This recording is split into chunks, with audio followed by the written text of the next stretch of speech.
Let me read you a sentence. She felt a wave of fear wash over her as she realized the danger she was in. Full disclosure, I wrote that one myself. But if you've read anything off the bestseller charts lately, you've read 100 sentences exactly like it. Sentences like that are sitting in books that sell 1 million copies. And if you're a writer, some part of you just died a little. Because you've spent years learning why that sentence is weak. Told emotion, cliche metaphor. A character realizing things so the author doesn't have to dramatize them. Everything your critique group would circle in red. Here's the question nobody in the writing community wants to answer honestly. If that's bad writing, why does it keep winning? Today, I'm going to answer it. And the answer is going to make you a better crime writer. Because the real lesson isn't the one the internet keeps giving you.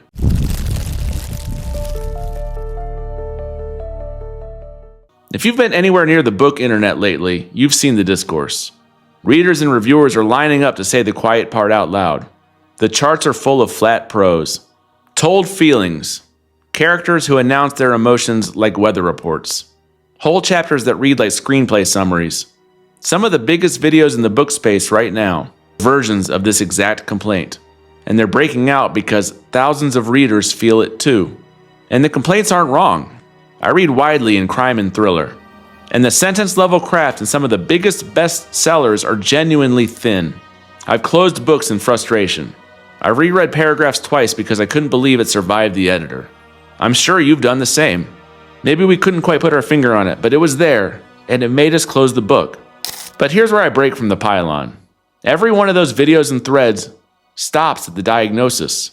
Bad writing is winning. Isn't that awful? See you next week. It feels good to watch, but it changes nothing about your manuscript. Nobody asks the question that actually helps us as working writers. What are those books doing right? Because 2 million readers didn't buy a book to punish themselves. They didn't finish it out of spite. They stayed up past midnight with it, and then they bought the sequel. Something in that book worked, and it worked hard. If we're serious about craft, we owe it to ourselves to figure out what, even when the sentences make us wince. Especially then. Before we dig in, if that reframe has you thinking differently, hit that like and subscribe. Fireside Writer is where writers get honest about craft. And every subscriber helps the channel keep going. Okay, so what do bestsellers do right? 3 things, and they're actually things that help sell fiction. First, propulsion. Weak sentences can still be fast sentences. That wave of fear line is lazy, but it takes 1 second to read and it never makes the reader stop. Chart books are built so the reader never has a reason to put them down. Short chapters that end on a hook. Scene breaks that skip everything boring. Zero friction anywhere. Prose is just a delivery system, and the delivery is relentless. Meanwhile, plenty of gorgeous literary sentences are speed bumps in disguise, and readers feel every single one of them. Second, premise. Most mega sellers win the book before a single sentence even gets written. The hook is so strong that readers forgive everything downstream. A wife discovers her husband has another family 2 towns over. A child walks out of the woods 30 years after vanishing in the same clothes. You just felt the pull of both of those. That's the power of the premise. It does the heavy lifting that prose never has to. And it's a skill most of us spend far too little time because it doesn't feel like writing. Third, clarity. This one hurts, but it's true. Flat prose is almost never confusing. The reader always knows who's in the room, what they want, and what just happened. There's no ambiguity about whose head we're in. Plenty of beautiful literary writing fails that test on page 1. The bestseller never does. And readers reward that reliability with loyalty. So the market isn't rewarding bad writing. The market rewards propulsion, premise, and clarity. And it forgives the weak sentences that come along for the ride. That distinction changes everything about how you should respond as a writer, because you can't outpretty a book that outruns you. By the way, I go deeper on craft like this in my newsletter. And subscribers get a free Coburn short story too. It's all at tjstecker.com, and the link is in the description. So here's the move, and it's the whole point of this video. You don't get to choose between propulsion and prose. The writers who last have both. Let me show you what that looks like. The bestseller version, my invented example from the top. She felt a wave of fear wash over her as she realized the danger she was in. Fast, clear, dead on the page. Now the version that keeps the speed and adds the craft. The deadbolt was already turned. She hadn't turned it. Same length, same speed, the reader still never stops. but now the fear happens to them instead of being reported.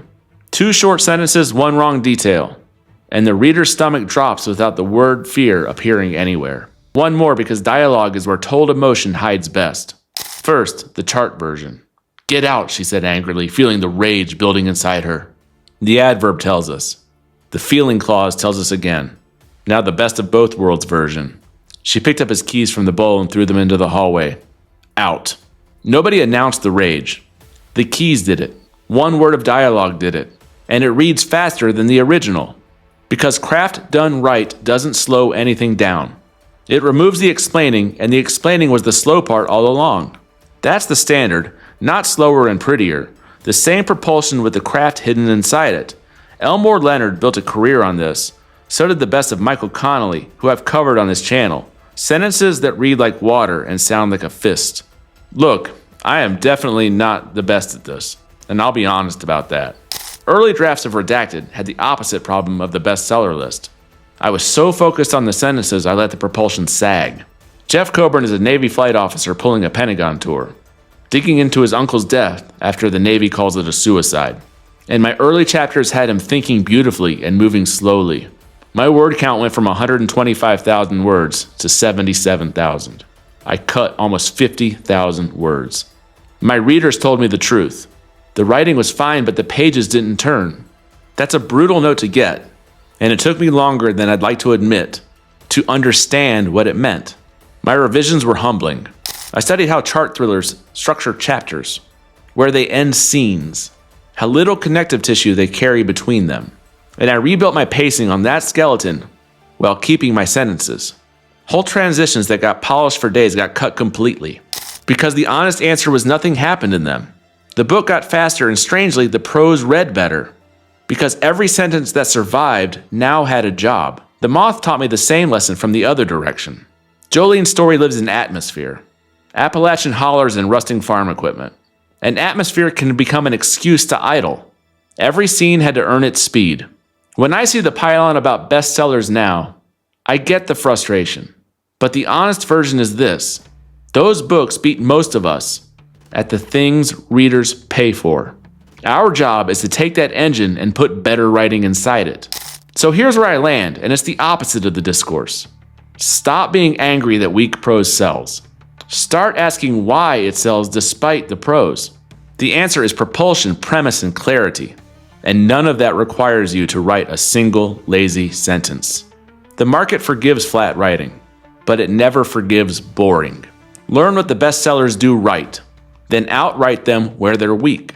Because the writer who has both is the one nobody can stop. Here's your homework. Take 1 page of your manuscript and run the 2 tests we learned today. Does anything make the reader stop? And is any emotion announced instead of shown? Fix 1 sentence of each. That's it, 1 page, 2 fixes. And I promise you'll feel the difference immediately. Then drop a comment and tell me the last bestseller you read that hooked you even though the prose was thin, and what kept you turning pages. I read every comment and they keep turning into better videos. If you're new here, stick around. We do this every week. So until next time, go write something, and I'll see you by the fire.